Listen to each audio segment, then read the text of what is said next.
Temuan cairan vape yang mengandung obat keras jenis etomidate di Bandara Soekarno-Hatta menyeret nama artis Jonathan Frizzy, yang dikenal juga dengan sapaan Ijong. Kini, ia resmi ditetapkan sebagai tersangka.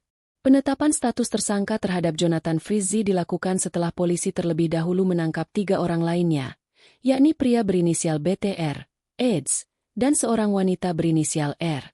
Kasus ini bermula ketika petugas Bea Cukai Soekarno-Hatta menemukan 100 buah vape berisi cairan etomidate dan menangkap BTR pada Maret 2025. Hasil pemeriksaan terhadap ketiga tersangka mengarah pada keterlibatan Jonathan Frizzy. Aktor sekaligus model itu akhirnya diamankan di kawasan Pesanggerahan, Jakarta Selatan, pada Minggu 4 Mei, setelah sebelumnya mangkir dari panggilan pemeriksaan. Dari pendalaman penyidikan, diketahui bahwa peran Ijong tidak hanya sebatas memesan cairan etomidate dari luar negeri. Ia juga diduga terlibat dalam pengaturan distribusi vape tersebut melalui sebuah grup WhatsApp yang diberi nama Berangkat. Satres Narkoba Polresta Bandara Soekarno-Hatta menetapkan Jonathan Frizzy sebagai tersangka dalam kasus dugaan penyelundupan vape berisi obat keras jenis etomidate. Kapolresta Bandara Soekarno-Hatta, Kombes Ronald F. C. Simanjuntak, menyatakan bahwa Jonathan Frizzy sempat tidak hadir dalam pemeriksaan dengan alasan sakit, namun akhirnya datang memenuhi panggilan pada 17 April 2025. Sementara itu, berkas perkara milik 3 tersangka lainnya telah dikirim ke Jaksa Penuntut Umum.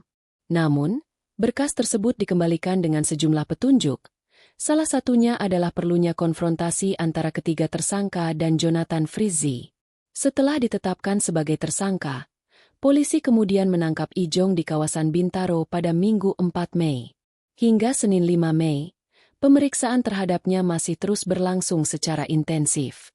Dalam kasus ini, selain Jonathan Frizzy, polisi juga menangkap BTR yang berusia 26 tahun dan wanita berinisial R yang berusia 34 tahun. Penangkapan BTR dilakukan oleh Bea Cukai Soekarno-Hatta pada Kamis, 13 Maret, sekitar pukul 9.30 WIB.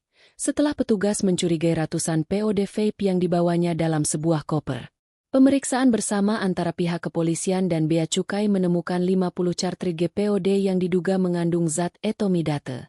Dari pengakuannya, BTR mengungkap bahwa ia diperintahkan oleh Jonathan Frizzy untuk membawa vape tersebut dari Malaysia dan mendapat barang itu dari R.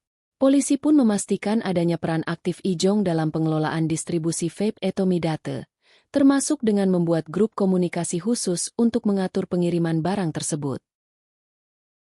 Subscribe channel Warok Media untuk selalu mendapatkan berita terupdate.